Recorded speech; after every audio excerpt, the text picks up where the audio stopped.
Right now, if you want to get a single clinical dose of, say, a highly specific anti-cancer drug, pharmaceutical companies sometimes have to literally strip the bark off hundreds of rare trees. Yeah, which is, I mean, obviously terrible for the environment. Exactly. Or think about the vanilla flavoring sitting in your pantry right now.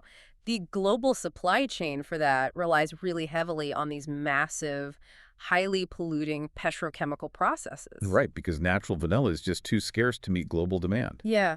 So the hard truth here is that the way we build the physical world around us, the active ingredients in our medicines, the complex fuels for our airplanes, even the synthetic colors in our clothes, it's all fundamentally broken. It really is. It almost always involves either massive environmental devastation or just staggering financial costs. But imagine if we didn't have to mine for these chemicals, right? Or grow massive crops for them, or, burn crude oil to synthesize them.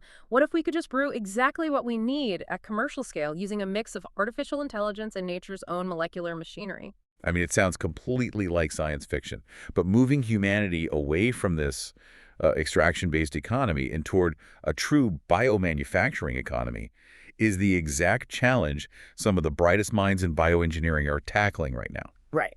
The whole goal is to fundamentally rewrite how we source the chemical building blocks of modern life. And that brings us to today's deep dive. We are looking really closely at a fascinating company called eXoZymes. Yeah, and we've got a lot to get through today. We do. We have a really dense stack of primary sources on the table for you today. We're looking at their Q4 2025 earnings report, the full call transcript from March 31st, 2026, and their freshly filed Form 10-K. All the heavy hitters. Exactly. So our mission today is to unpack this really aggressive corporate pivot they're making. They're transitioning from being this purely R&D, big idea platform to an actual commercially focused revenue-chasing entity. Which is a huge leap. It is. We are going to figure out if their underlying technology is an actual paradigm shift or, just biotech hype. We'll look deeply into the mechanics of their so-called miracle flagship molecule. Which is a wild story on its own. Oh, absolutely. And then we have to examine the incredibly stark financial realities they are racing against right now just to stay alive. Because, honestly, the underlying science is really only half the battle in biotechnology. Navigating that valley of death to reach actual commercialization, well, that's where the actual war is won or lost. Okay, let's unpack this. Up until February 2025, this company was actually operating under a different name. They were called eXoZymes, Right. and they executed this total corporate rebrand, becoming eXoZymes, specifically to better explain the mechanics of what they actually do. And what's fascinating here is how eXoZymes is attempting to solve a bottleneck that has basically bankrupted dozens of other heavily funded biotech firms over the last decade. Yeah, the graveyard is full. It really is. Yes. And that problem is scaling up biology. To really grasp the magnitude of what they're attempting, you have to look at the foundational flaws in the legacy methods we use to manufacture chemicals today. Yeah, we really can't appreciate this new method without understanding the old ones. So the most ancient method is natural extraction, right? We just pull the molecules we want directly from plants or other organisms. Which, works fine if you're making a cup of chamomile tea, Sure. but it is wildly inefficient for industrial or pharmaceutical scale. Yeah. You often require these massive tracts of agricultural land, which competes directly with food production. Right. You're choosing between medicine and food. Exactly.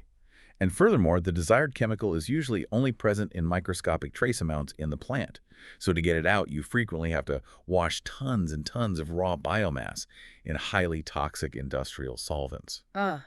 It simply cannot scale to meet modern global demand. So because farming these chemicals was this ecological and logistical nightmare, the industry pivoted to method number 2, which is petrochemical synthesis. We basically stopped growing the chemicals and started building them from crude oil derivatives. And petrochemical synthesis definitely solved the scale problem. I mean, the global infrastructure for it is massive and highly efficient. But the drawbacks are severe and well documented. To say the least. You are essentially brute forcing nature. Taking simple petrochemical building blocks and forcing them into these complex molecular shapes requires extremely high heat, tremendous pressure, and a cocktail of really toxic catalysts. Yeah. And it leaves behind a mountain of hazardous waste. We eventually realized we couldn't just burn our way to complex molecules indefinitely. Right. And that realization birthed the third method, which was supposed to be the savior of modern manufacturing, right? Synthetic biology, commonly known as Synbio. Yeah, Synbio was the golden child of the 2010s. Oh, everyone was talking about it. Oh, yeah. And the core concept was elegant, honestly.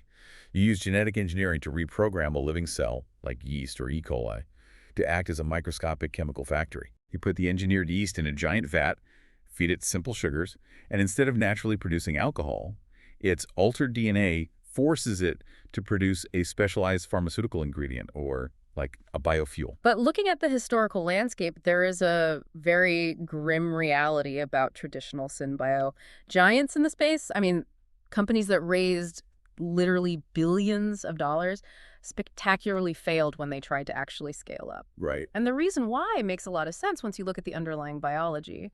Living cells simply do not want to be industrial factories. They actively fight back. Yeah, a living cell has billions of years of evolutionary programming telling it to do two things: survive and reproduce. Right. So when you genetically engineer a yeast cell to produce this highly specialized foreign chemical, you're hijacking its natural metabolism. The cell gets confused. It gets stressed. It's like, what is happening to me? Exactly.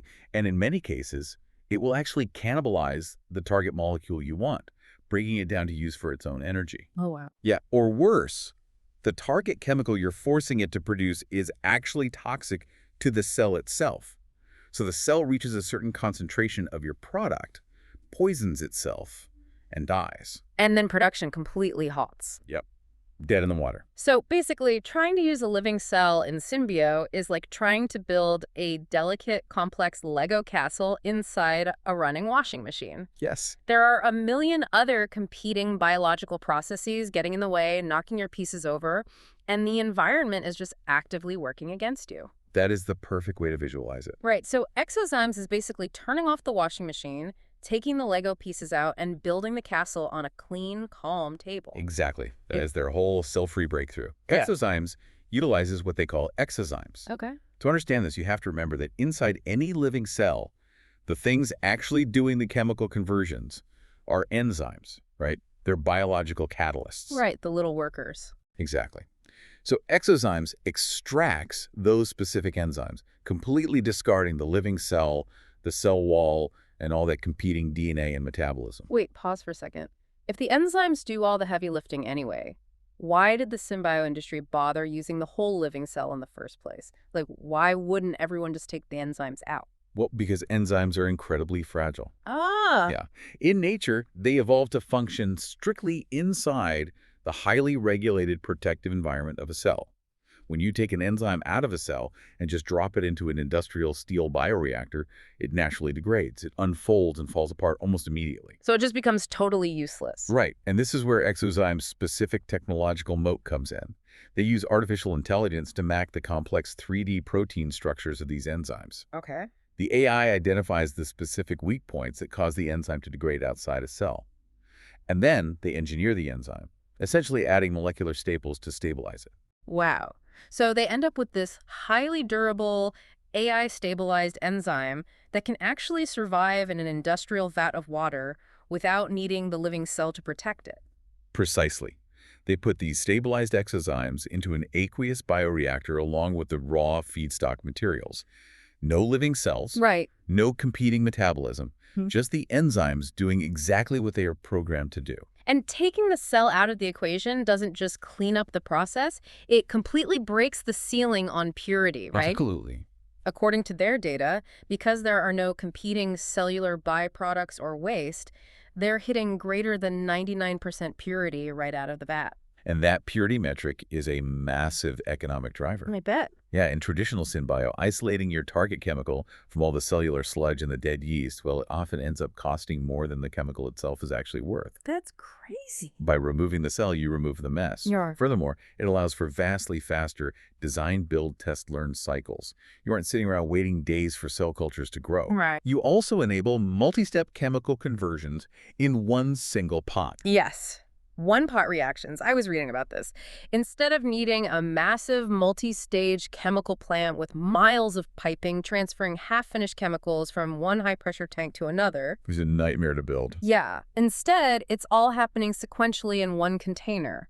That drastically lowers the required capital expenditure to build a manufacturing facility. It changes the whole economic model. So here's where it gets really interesting. It's one thing to have a beautifully elegant platform operating in a small glass beaker in a laboratory. Sure.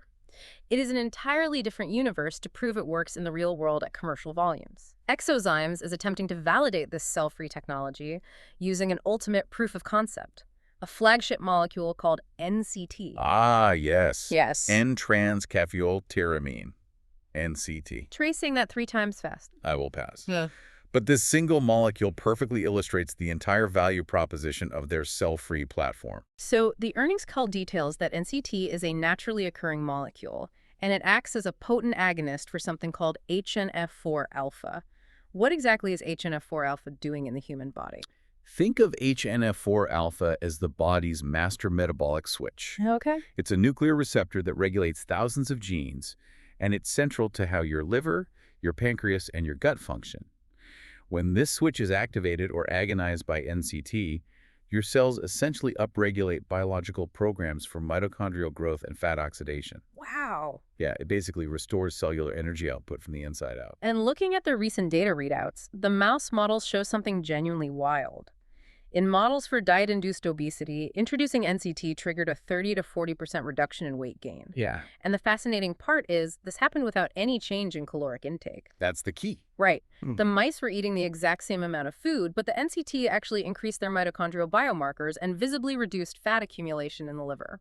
And it's vital to differentiate this mechanism from the current global craze of GLP-1 weight loss drugs, like Ozempic or Wegovy. Right, because everyone is talking about those right now. Well, everywhere.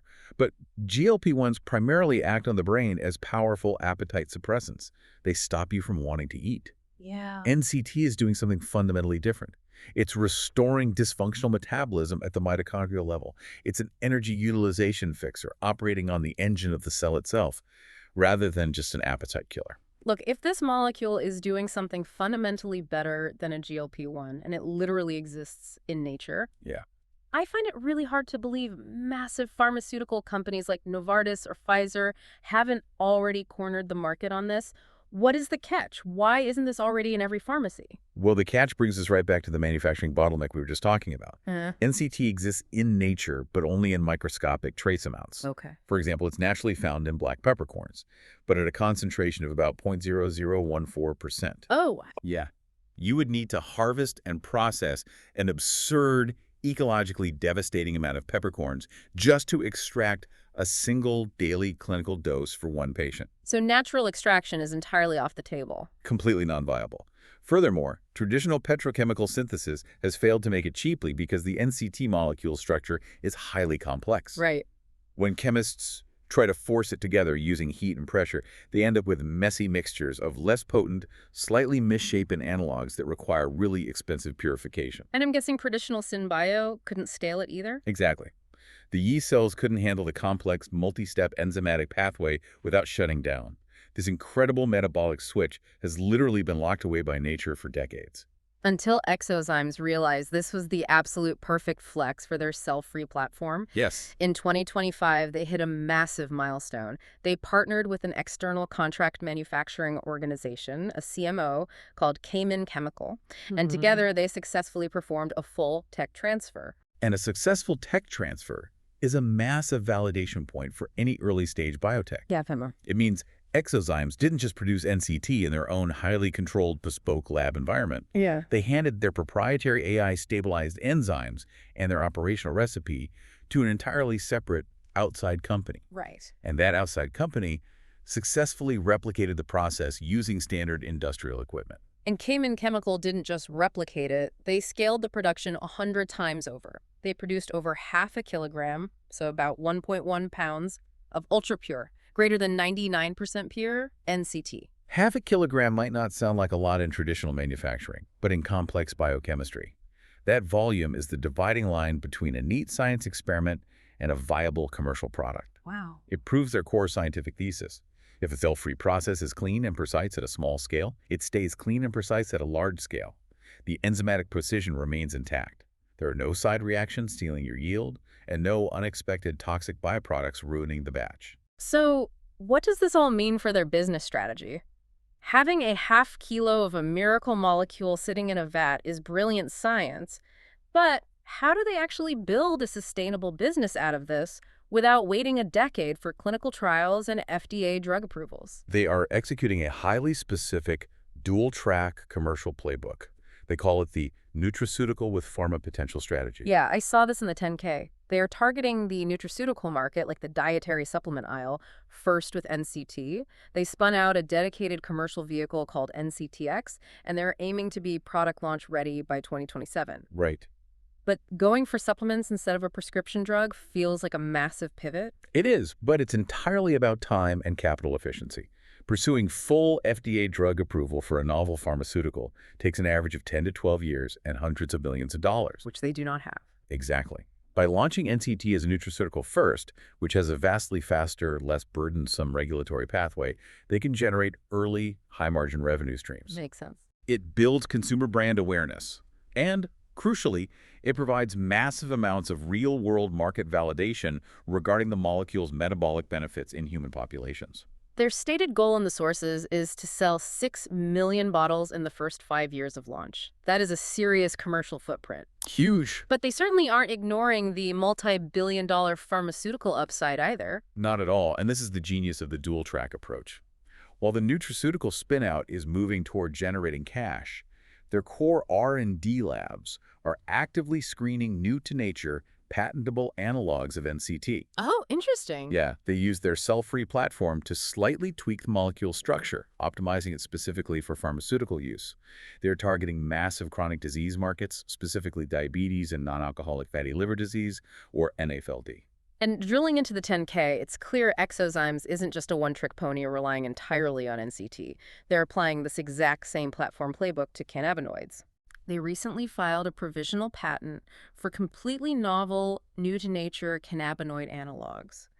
And management explicitly mentioned in the earnings call that they're watching the federal drug rescheduling landscape very closely. Yeah, if we connect this to the bigger picture, eXoZymes is attempting to prove they are a true, horizontally integrated platform company. Okay. If your stabilized enzymes can brew a complex metabolic switch like NCT, and they can brew rare cannabinoids, what else can they make? Anything, really. Right. The sources highlight several what they call extraordinary business opportunities, which are heavily funded by non-dilutive government grants. For instance, they recently hit major technical milestones on a grant to produce a chemical called santalene. All right. For those unfamiliar, santalene is a direct biological precursor to sandalwood fragrance. And natural sandalwood is currently facing severe global sustainability pressures and massive supply chain constraints. It's getting really hard to find. Yeah, so the idea of brewing the exact molecularly identical fragrance profile in a bioreactor instead of cutting down rare, slow-growing trees, I mean, that is a massive disruption to the flavor and fragrance industry. And operating on an even larger industrial scale, they secured a Department of Energy grant to produce isobutanol. Okay, what is that? Isobutanol is a core, energy-dense molecule used as a foundational building block for sustainable aviation fuel. Hold on. You're telling me the exact same steel vat that brews a highly targeted metabolic switch for weight loss can just be rinsed out, given a different set of AI-stabilized enzymes, and suddenly it's brewing commercial jet fuel? Yes. That sounds less like a traditional manufacturing plant and more like a Star Trek replicator. Honestly, that is the ultimate promise of a cell-free platform. The underlying technology, the aqueous bioreactor and the AI design pipeline, it's completely agnostic to the final product. Wow. You simply swap out the specific eXoZymes and change the raw feedstock, and the output changes. To commercialize this diverse pipeline, they're structuring deals in 3 distinct ways. Okay, what are they? Fully owned spinouts like NCTX, where they capture all the downstream value. Joint ventures, where a massive corporate partner brings the necessary cash or market distribution access. And straightforward licensing agreements where eXoZymes simply provides the tech and collects royalties. Okay, so the underlying science is clearly working, and the dual-track business plan is incredibly clever. But this brings us to the final and arguably most critical part of our deep dive, the ticking clock. Yeah, we have to talk about the money. We have to look at the financial reality of a pre-revenue biotech firm trying to build the future. This is where the rubber meets the road. Brilliant science without capital is just a hobby. Survival requires cash. And the numbers laid out in their 10K and earnings call paint a very stark picture. eXoZymes ended December 2025 with just $3.04 million in cash and cash equivalents. Ouch. Contrast that with their operating expenses for the year, which were $9.72 million. That left them with a net loss of $9.16 million for 2025. Yeah, when you are burning almost $10 million a year, a $3 million cash reserve evaporates incredibly fast. Their CFO was very transparent on the call, actually, stating that their current financial runway only extends to mid-Q2 of 2026. Wow. We're looking at a highly ambitious company that is merely months away from hitting a concrete financial wall. And management is acutely aware of the precipice they are standing on. This is why they filed an S-3 registration statement in January 2026. Right. An S-3 is a regulatory filing that prepares a public company to issue new shares to raise capital.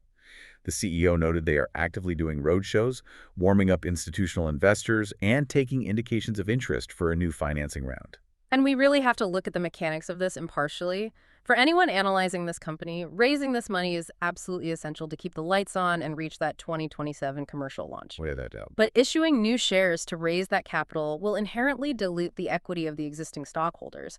The overall pie might eventually grow, but right now, it is getting cut into much smaller slices. It's the classic unavoidable biotech paradox. You need massive capital injections to bridge the gap between lab-scale validation and commercial finish lines. But securing that capital heavily dilutes the early believers who funded the initial science. And diving deeper into the 10K, there's another fascinating financial pressure point regarding their core intellectual property. eXoZymes holds a worldwide exclusive license from the UCLA Regents for the foundational cell-free technology. Which is great. Securing an exclusive university license is incredible, yes, but that license comes with heavy financial strings attached. It requires minimum annual royalties that scale up to $50,000, plus massive milestone payments.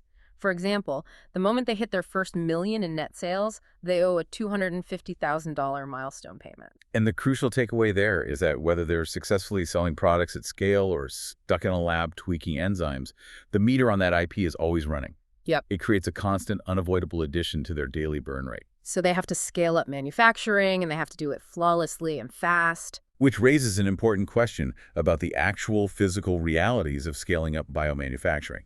Damian Perriman, their chief commercial officer, delivered a fantastic, highly pragmatic quote on the earnings call. He told investors, scale-up is not a game of perfection, it's a game of preparedness. I really like that. Unpacking that quote, it's a brilliantly honest assessment of industrial engineering. It openly acknowledges the inherent unavoidable risks of physics. Yeah. Going from a 100-liter bioreactor to a 10,000-liter commercial vat carries massive unknowns.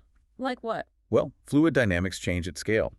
Maintaining precise temperature controls across a massive volume of water becomes exponentially more complex. Perriman noted they are currently running requests for proposals, or RFPs, to vet and onboard additional contract manufacturing organizations. Right, because relying entirely on Cayman Chemical for their global supply is a massive single point of failure. Exactly. If Cayman experiences a facility power outage, the contamination issue, or even a labor strike, eXoZymes' entire commercial supply chain just grinds to a halt. Boom, done. They need a robust, geographically diverse network of CMOs to survive what Perriman accurately call a system shock.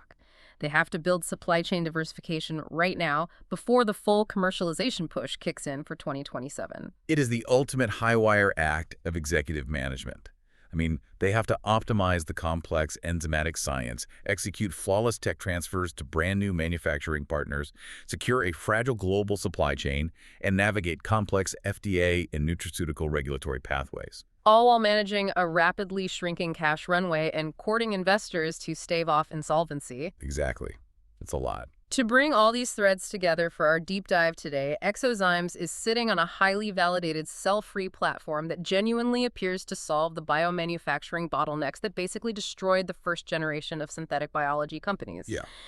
By completely taking the living cell out of the equation and using AI-stabilized enzymes, they have proven they can produce an incredibly valuable, naturally occurring metabolic switch, NCT, at unprecedented purity and commercial scale. And their dual-track strategy, to launch NCT as a fast-to-market nutraceutical to generate immediate revenue, while carefully preserving the massive pharmaceutical upside for chronic diseases, well, it's highly pragmatic. It is. But the financial clock is incredibly loud. The coming months are critical as they attempt to raise the capital required to bridge the massive gap between brilliant bench science and commercial reality. Which leaves us with a provocative thought to chew on after you finish this deep dive. Let's zoom way out for a second. Let's assume eXoZymes gets the funding, they survive the treacherous scale-up phase, and this cell-free technology becomes the new global manufacturing standard. Okay. If the active ingredients in our life-saving medicines, our luxury fragrances like sandalwood, and even our aviation fuels can be brewed in identical steel vats anywhere in the world, completely untethered from arable land, from unpredictable climate change, and from traditional agricultural supply chains. It would completely reshape the foundation of the global economy. Exactly. Think about the geopolitical implications. What happens to global power dynamics when a country no longer needs vast swaths of fertile agricultural land or massive geographically locked oil reserves to produce the chemicals that run the modern world? That's a huge question. What happens to international trade when you can just build a clean, calm table, turn off the washing machine of traditional manufacturing, and brew exactly what humanity needs, exactly in the city where they need it? It is a fundamental structural shift in how humanity interacts with the physical world. It really is. Thank you for joining us on this deep dive into eXoZymes and the future of biomanufacturing. We hope it gave you a new lens through which to look at the physical items you interact with every day. Keep wondering, keep questioning, and we'll see you on the next deep dive.